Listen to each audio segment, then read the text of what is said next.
সত্য হলো বট গাছের মতো, যতই মিথ্যের পাথর দিয়ে আপনি চাপা দেন না কেন, একদিন সব ছিঁড়ে খুঁড়ে বের হবে।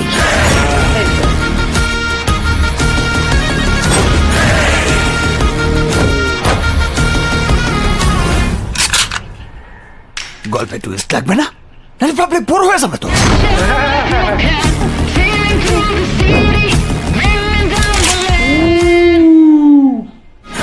ক্রিয়েট করেছে ফুল অ্যাকশন প্যাক, ফুল মানে একদম ধামাকাদার মুভি যাকে বলে। আর শাকিব খানের যে লুকটা না, পুরো অ্যাকশন লুক, একদম মানে একটা সাইকো মতন লুক দেওয়ার চেষ্টা করেছে, যে চুলগুলো ছোট ছোট, মুখ ভর্তি দাড়ি, মানে মানুষ যখন ফ্রাস্ট্রেটেড হয়ে যায় বা একদম ডায়লগ যে দুটো ডায়লগ মেগাস্টার শাকিব খানের শুনলাম, দুটোই সেই মানে টুইস্ট তো থাকবেই, না হলে তো মানুষ বোর হয়ে যাবে।